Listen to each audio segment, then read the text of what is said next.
Thank you. I am now, I think. Yep, seems good. Okay. So people were having conversations about questions and the challenge in asking questions, how asking questions is hard.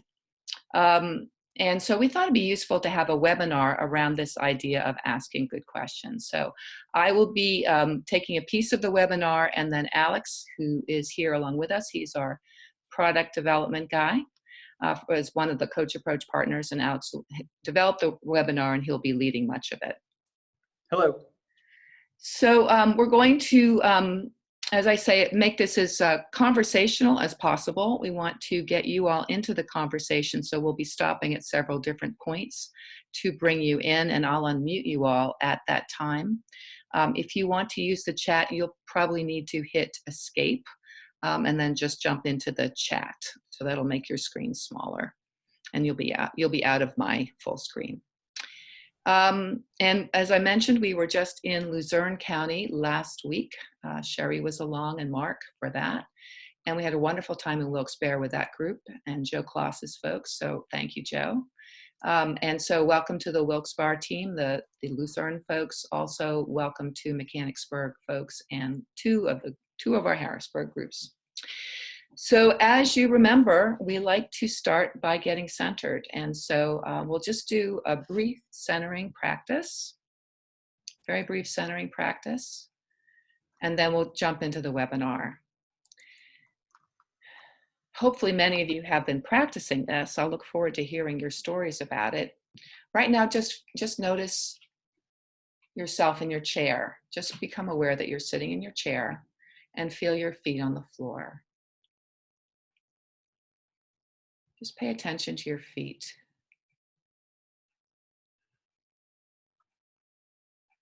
That's great. And as you do that, let your breath drop.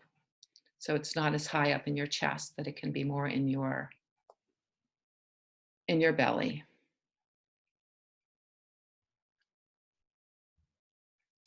Something important for us to remember is we can put our attention anywhere we want. So when we're feeling stressed, we can bring our attention to our breath. And how about if we just do a quick 4 count in, hold, 4 count out, just for a few rounds.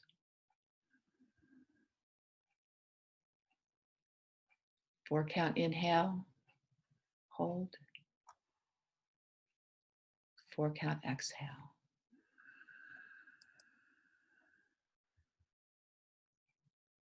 Four count inhale.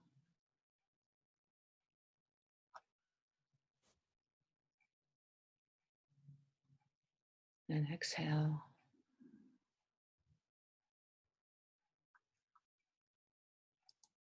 4 count in.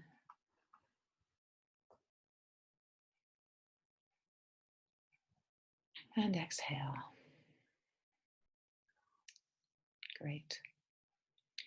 Something as quick as that can shift our nervous system and relax us.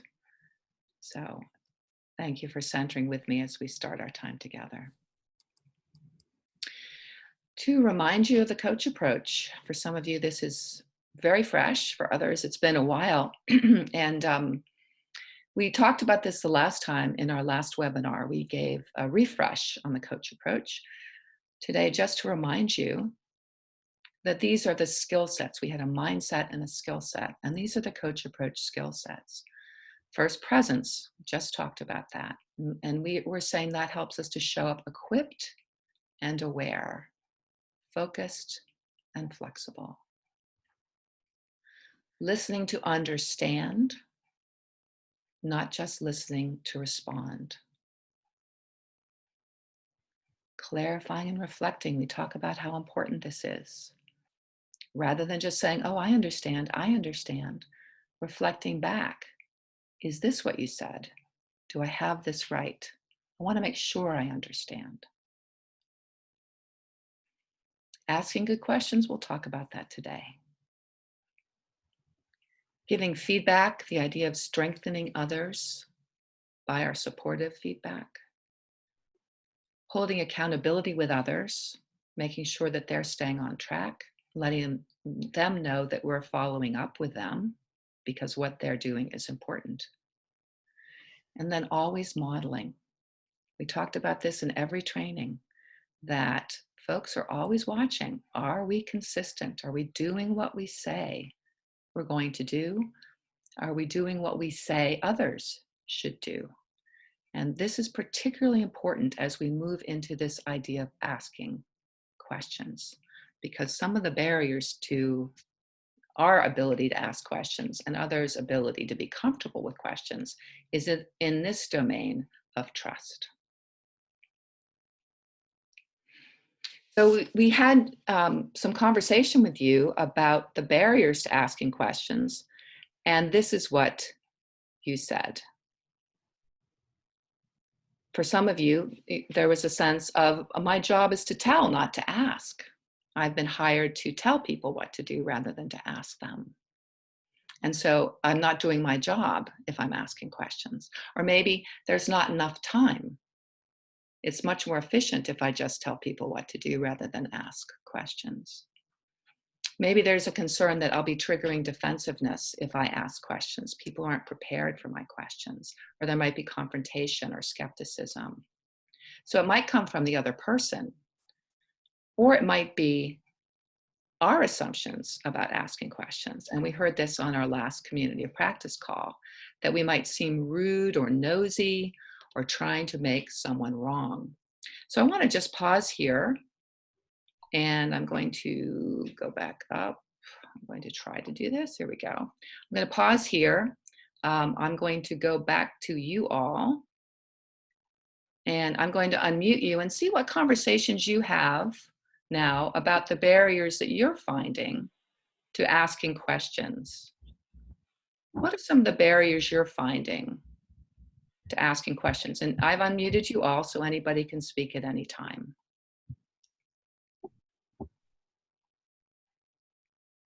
I think fear. When people ask questions, I think, just speaking for myself, I perceive that someone may think that I don't know something that I should, or that so yeah. So I guess it's like, if I don't know, it's my job to kind of find out. And it becomes harder to ask questions when you think that people think that you're either not observant, or to something that they feel may be obvious, or you're not capable, or something to that ilk.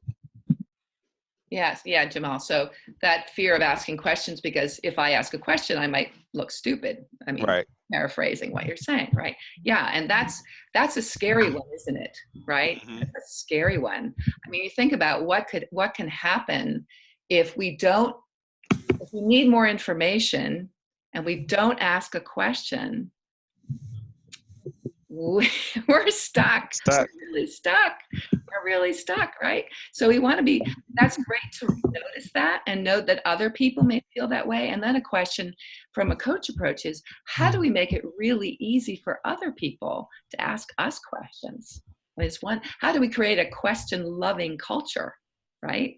How do we create that? One of the things I like to suggest, and I'll suggest it now, is instead of asking, do you have any questions? And we all know what the right answer is to, do you have any questions, right? Everybody, what's the right answer to, do you have any questions? Nope. Nope. No. So instead, can we ask, what questions do you have? I know you're going to have questions. What questions do you have? So this idea of building a question-loving culture.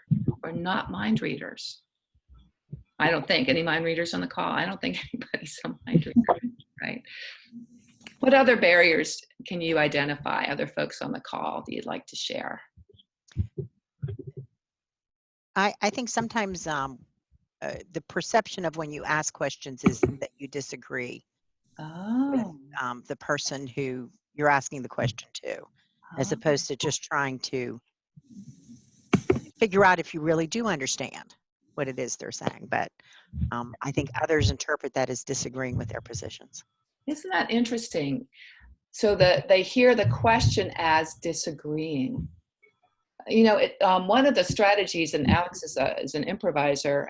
You want to mention the yes and, Alex? Yeah. So when from the coach, so I'll sort of merge it with the coach approach. So when we're talking about partnerships and working in the unknown, we're talking about how can we ask questions in a way that recognizes their essential contributions to the partnership, but then also not leaving on the table our own expertise and the skills that we have, that we bring.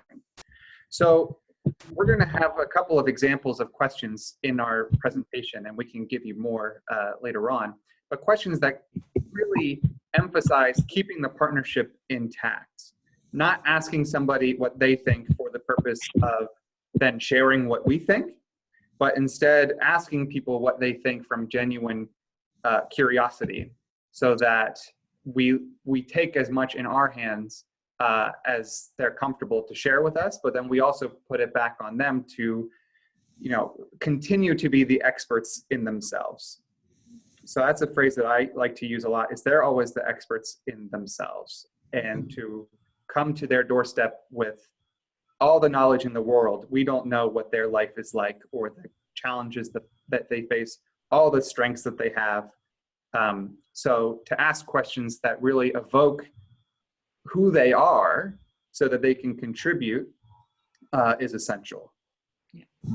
And we want to yes and when they, if we do have something to say or question to ask, I think the place to start is yes rather than but.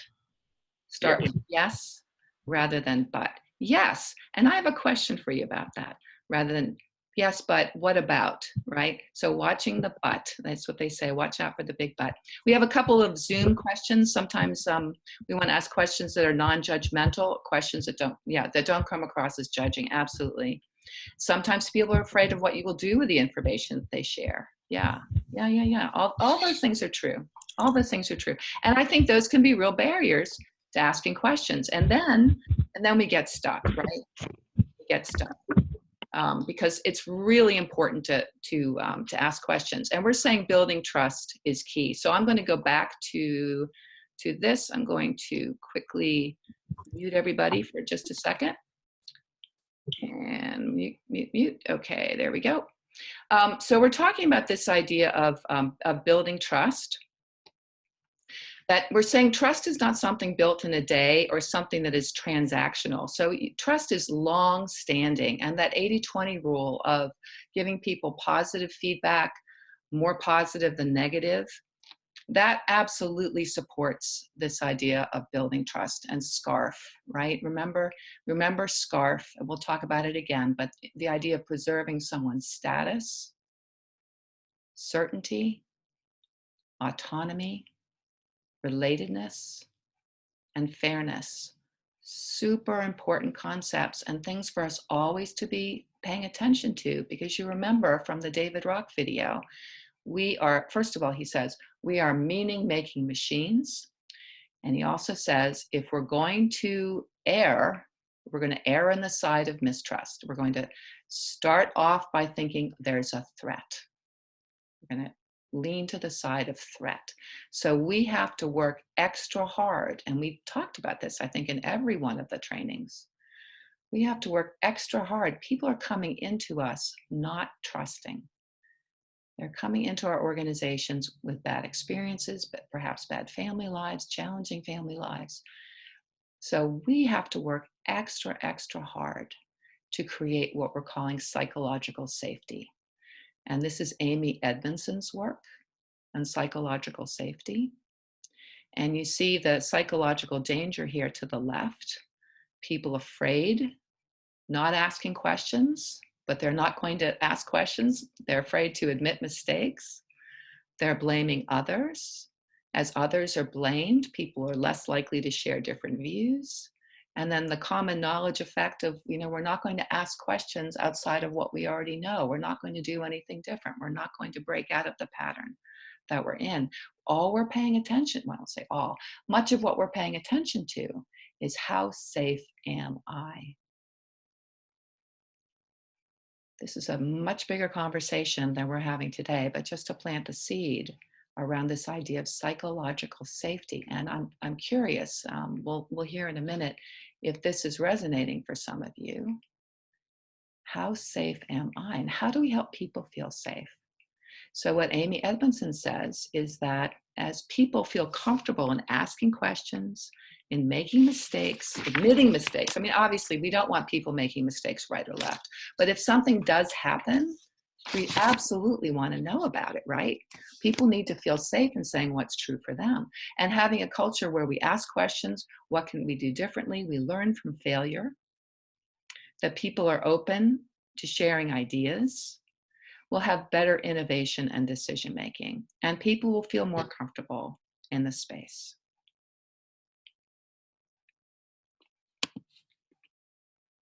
Sorry.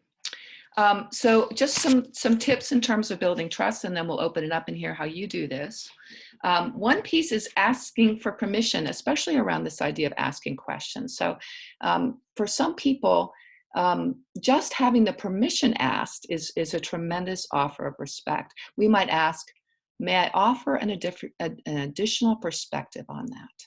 So someone says something and we're thinking, I'm not sure I agree with that. But rather than saying, I disagree, may I offer an additional perspective? Or may I ask a question about that? So asking permission kind of knocks on the door so that they know it's coming, and they've also said, yes, come in. We might also acknowledge a cultural perspective on questions and say, look, I know in the past I haven't asked questions a lot, but I would like to be doing that more because I want to build on your critical thinking skills. Or I might say, I know we've been socialized that asking questions is rude. And so, I realize that's probably why I don't ask you enough questions about what your thinking is, what your ideas are. I want to do better with that. And then going back to the SCARF model, we're saying as we pay attention to all of those status, certainty, autonomy, relatedness, and fairness, as we honor people's status, we're paying attention to them, how important it is for them to be seen. Just this idea of I see you, how important that is. That can really help in building trust. So I'm going to stop there. So before we get into that question, Sure. Just want to highlight a particular point. Is just Sure. Like in the coach approach, how you do this is important that it's uniquely in your way. Yeah. So that you ask these questions, that's the way that you show up and congruent in that. Otherwise, it's going to seem like a little bit of a disconnect, and people might feel like they're being put through a particular process. Yeah, good. So, for example, what I do is I say, you're the expert on you. You're going to know more about yourself than I ever could. So being able to talk about what your plans are, how you see things, what you're able to do, that's just so helpful. Now that works for me, that may not work for you. But just as we talk about how we build trust, we might hear a lot of different answers. People might say, I wouldn't do that, but that doesn't make it work any less. Okay, so opening up, thank you. Opening it up, how do you all build trust? What do you do? What have you found that works? And everyone is unmuted.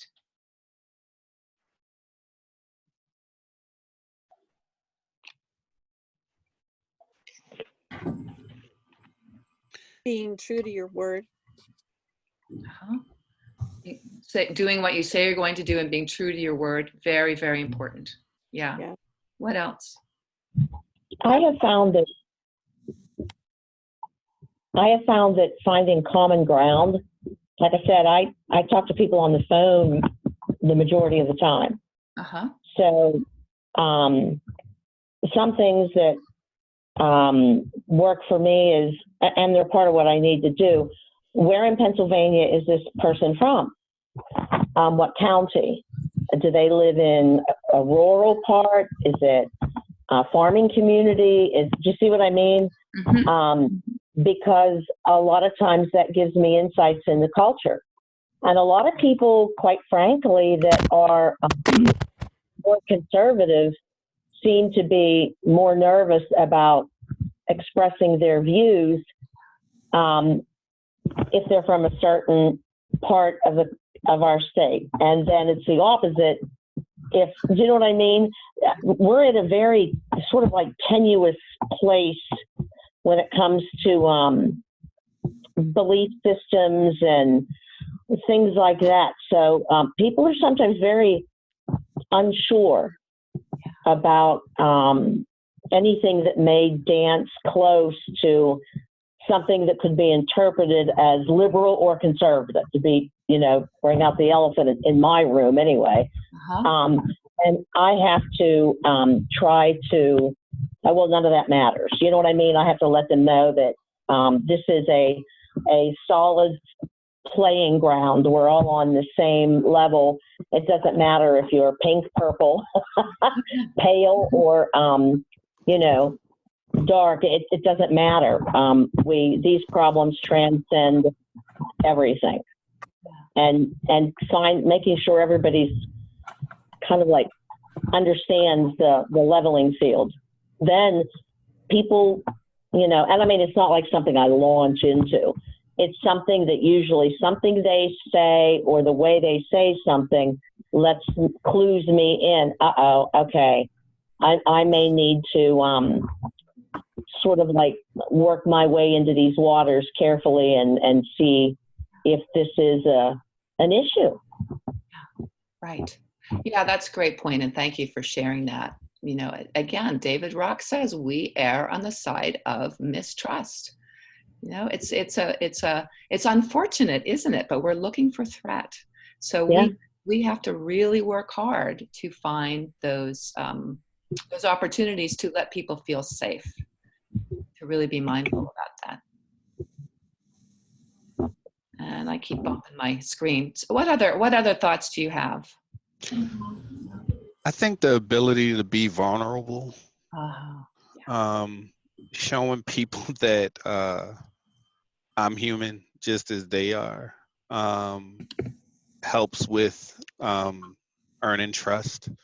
I think especially if you're in a position of authority, or if you have people that you supervise, things of that nature. I think one of the things that I do to gain trust is to let them know that just because I may be in a position to be your supervisor doesn't necessarily mean that I know everything.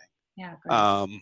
So, letting them know that I'm just as human as them. I'm going to make mistakes. If I do make a mistake, I expect them to call me out on it, and vice versa. So we build this relationship that it's not, me up here and you down here. We're all on a level playing field, and, we can move from there. So I think being able to show vulnerability is a large part in that for me. Yeah, that's great. What a great idea, being able to show that vulnerability. Beautiful. Great. Okay, we're going to go, Alex is going to pick it up from here and talking about the case to make good questions. Sure. So I just want to address the chat and just talk about how honesty, partnering, transparency, clarity, asking for feedback, all great ways to build trust.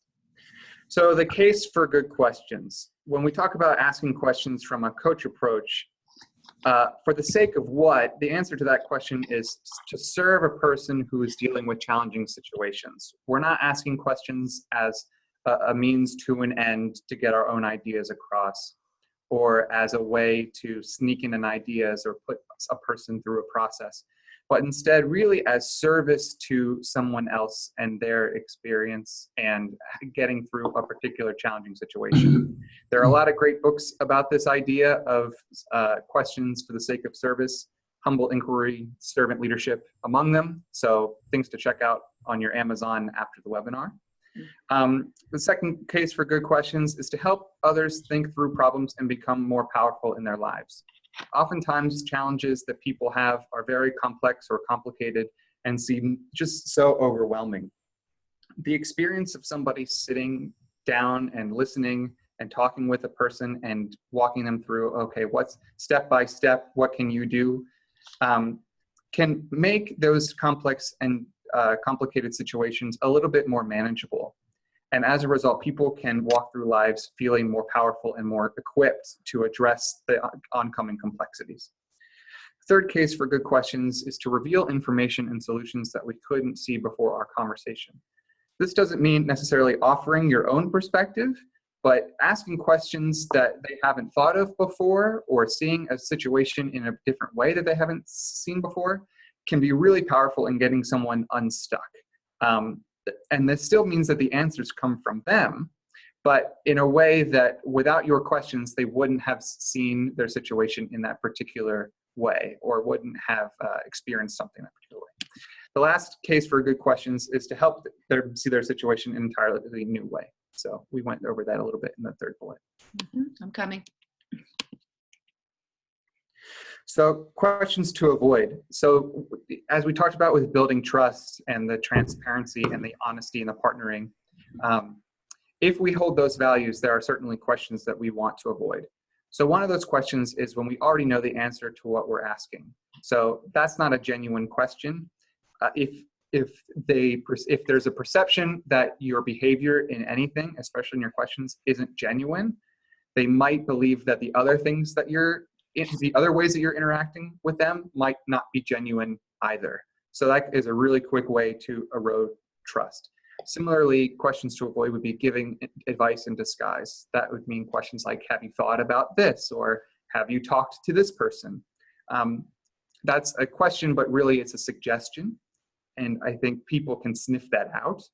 So that also can affect your level of trust with another person by doing that. Another question to avoid is when you're not interested in their answer. If you're asking them about even something like their family and you're not interested in their answer and it's just a formality, they might assume that that means that you don't care about them or their success or their progress. So important that when you ask those questions that you're genuinely interested in their answer. That's part of building partnership. And the finally questions to avoid would be asking things like, why don't you trust me? Or any other why questions. Hopefully, when you're asking questions, it's not necessarily questions that reflect on you or questions that reflect on what has been done in the past. That might put them on the defensive. So instead, asking questions about going forward and asking questions that really center around them and their situation. So here are some examples of good questions from the coach approach. In this slide, we're taking commonly asked questions that I'm sure we've all heard a million times, and refining them slightly into a coaching approach questions. So the first one is, have you tried blank? We're saying that that's a question, that's advice in disguise. So instead, from a coach approach, what have you tried and what might you try or what could you try? Common question might be, isn't that bad or isn't that scary? That's putting your own perspective onto their situation. So you might be giving them something that you might think is good news, but they could take it in a completely different way. So instead, a coach approach question might be, how do you feel about this? Or how might you feel if something happens? If they're developing an action plan or a solution, how might you feel if this happens? Common question might be, should you go talk to so-and-so about that? Again, it's advice in disguise. So coach approach question was, how might you prepare yourself for a conversation, or what resources might you need? Why are you angry? I think that's a very quick way to get somebody probably even angrier because it can put somebody on the defensive. Coach approach question might be, how are you feeling? Or you look like you might be angry, is that right? Now, obviously, if they're red in the face and they're screaming, it's a little bit disingenuous to say you look like you might be angry. So we're always sort of holding that value of honesty, but we also want to let them control and express their emotions. And if they're angry, there might be some worthy piece of information in that anger that can give you a lot of information that might be able to lead to a conclusion or resolution quickly. Sometimes anger is something that people want to avoid, but oftentimes it can hold a lot of information. And then the last common question is, why did you do that? Again, past looking and can trigger defensiveness. The coach approach question could be, what are you going to do differently next time? Again, inherent in that is holding on to the belief that people are able to change and that mistakes don't define a person, but you can move forward together. And just inviting you all to notice what is the questions start with on the coach approach questions side, and there are famous what and how. We make a big point of that those are the powerful questions. Those are the good questions, questions that start with what and how. Okay, so we'll just do a couple more slides on question categories, and then we'll open it up for questions. So good questions that open. So from my experience, oftentimes when people use the coach approach, they often use questions that get people toward a solution as quickly as possible. So that can be risky for a couple of ways. One is that people might be solving the wrong issue. And two, people might be picking the first situation or the first solution to their problem instead of opening up to other things. So questions that open. What options do you see? A bunch of options that people have choice and can choose from. What barriers are you facing? What might be in the way? What else might be in the way? What else might be important to you in a situation? And how might you do that? How else might you do that?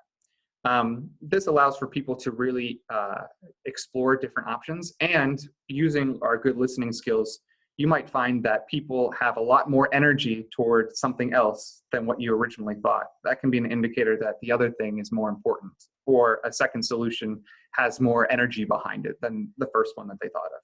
So questions that open are really important. The opposite would be questions that close. So these are questions that drive people toward a particular outcome or resolution, even if it's just a first step. So questions like, what is a first step? When can you take that step? What resources do you need? How can I support you? When can I follow up with you? Those are all around taking the complexity or the complicated situation that they have and boiling it down to making it actionable. So other considerations for good questions. So just like closing questions, I think there's also an overemphasis in questions around a particular situation or challenge. So questions like, Oh.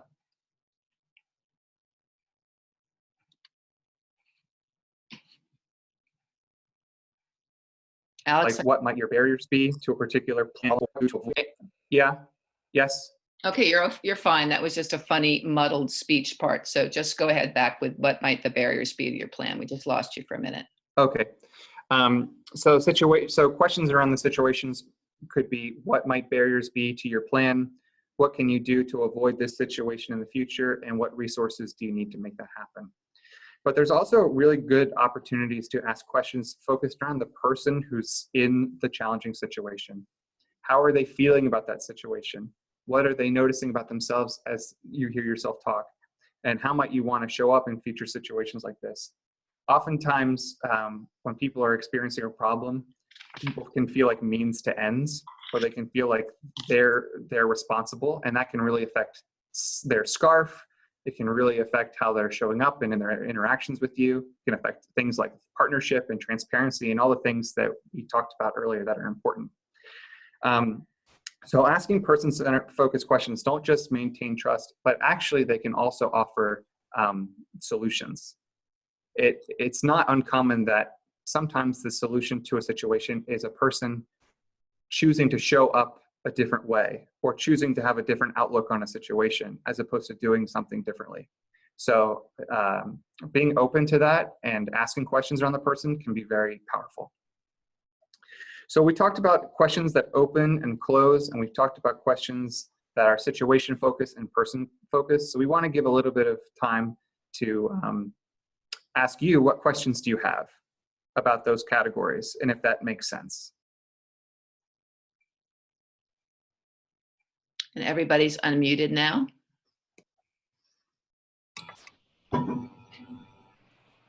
What thoughts do you have?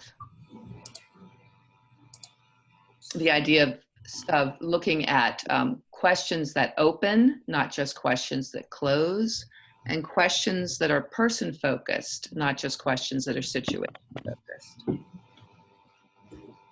Well, I'm thinking about the situation that Alex brought up about the red-faced, white-knuckled kind of thing, and not stating the obvious. Tell me how you're feeling. Would a question in that situation be better to intellectualize, like, please tell me what you're thinking right now, instead of feeling, to try and bring them to a cognitive, I don't know, I'm trying to figure out how to, again, you don't want to state the obvious because it might make them angrier, but you also want to get them past that and get to the root, because usually anger comes from hurt or fear. Yeah. Yeah. Right. Right. Do you want to take this one, Beth, or do you want me to go for it? So I'm just thinking about that. It's an interesting one. I mean, when someone is really, really angry, what's the most important thing to do? And I guess what comes to mind for me is acknowledging the anger. And then your idea of saying, and tell me how you're thinking. I really want to hear how you're thinking about that. How are you thinking about it? That could be an interesting way to approach it. What other thoughts do people have?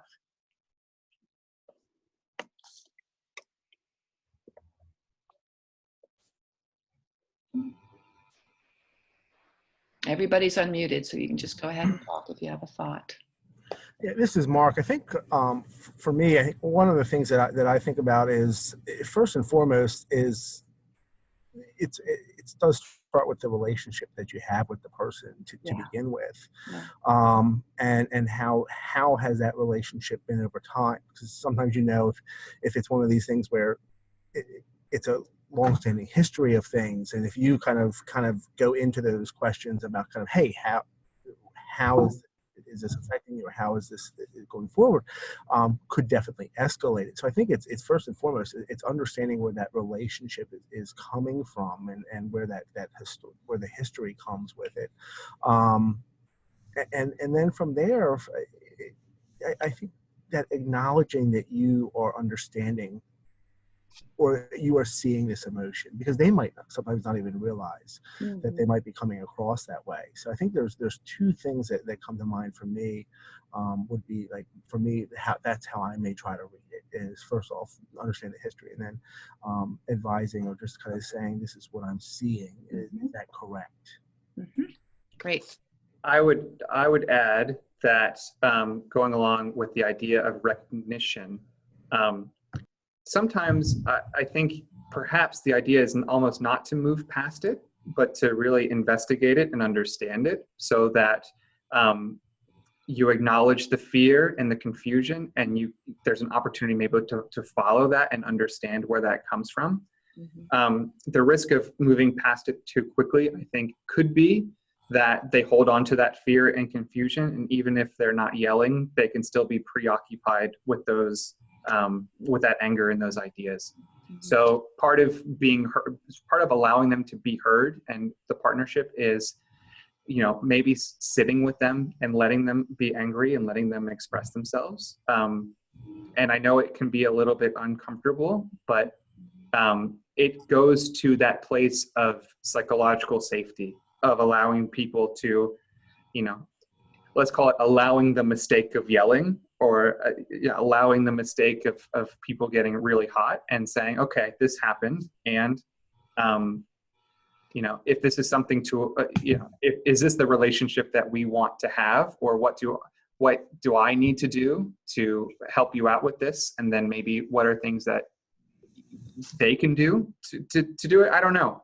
But I think modeling authenticity and transparency about how you're feeling is also of paramount importance. And allowing people to feel the way that they feel is also of equal importance. Great. Good. Yeah, this is Ellen. I'd love to jump just to add one more thing to, hi everybody, add something to what Alex said, and just to remind ourselves that our voice is but one tool that we have in the coach approach, that if you go back to presence and lean in a little bit to express your intimacy with the person you're talking to and your own vulnerability about their vulnerability, your body and your presence may actually be even more important than what actual words come out of your mouth. Yeah, that's so true. That's really, really true. Yeah. And yeah, so anything else that you want to add? I just put the Zoom up, and thank you for your Zoom comments. Anything else you want to add before we just roll to the some last words here and then the practice? Anything else around questioning? How are you all doing with your what and how questions?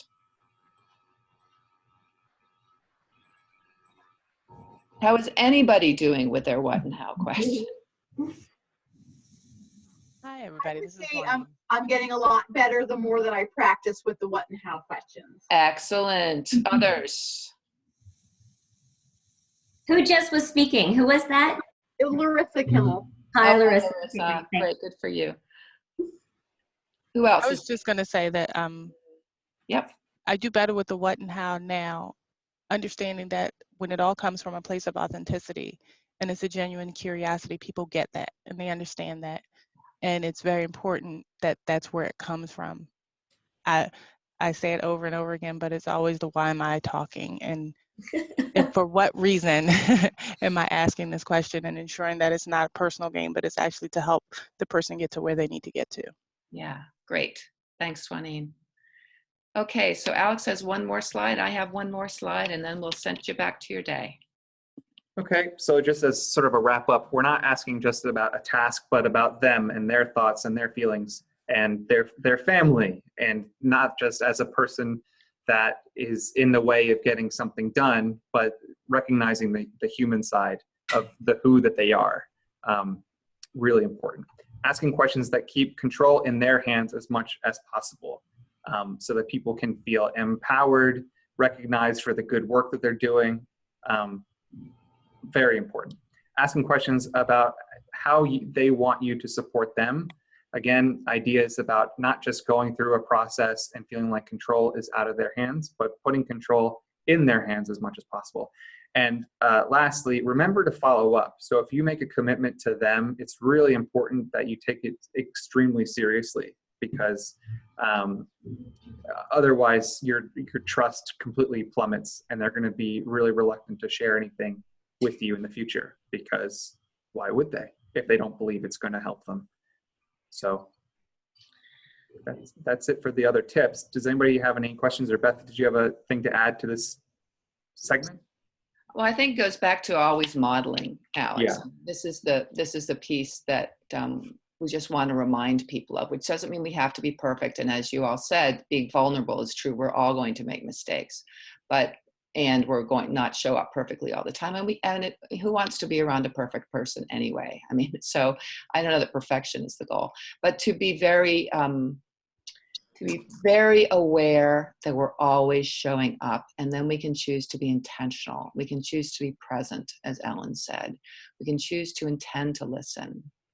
We can choose to intend to ask questions, which doesn't mean we're cross-examining them. I think in some cases, people hear about questions and they think, oh my gosh, you're talking about interrogating them or cross-examining them. No, it's curiosity to help them develop their critical thinking skills and to really get good at asking questions. What, how, open-ended questions that open conversations, person-focused, not just situation-focused. All of these are tools you can use to build out your questioning repertoire, as well as we said at the beginning, making it really easy for people to ask you questions by asking, what questions do you have? What questions do you have? So I'm going to close with your homework. You have homework. I know, that's sort of the way it goes, right? Before the next call, we're going to be with Ellen on May 13th from 2 to 3 for our second community of practice call. We'll have a bridge between now and then, so we want you to be doing what you can as you use more open questions that open-ended questions, questions that open, and person-focused questions that start with the words what or how. And as we prepare for the community practice call, just think about and just prepare to share the results of asking questions in this way. So with that, I'm going to stop the share. All right, so we should all see each other now. There we are. Hello, everybody. It's nice to see you. I'm going to do my best to get you all seeing each other. Oh, I can't because we're stopping the share. So you're on your own in terms of what you're seeing. Thank you so much for spending the time with us. And I want to just unmute you all so that you can all say goodbye to each other. Thanks for being with us. Bye, everybody. Thank you. Bye. Bye. Bye, Bye. everybody. Thank you. Bye. Bye. See you next You all month. May. Bye. Bye. Bye-bye.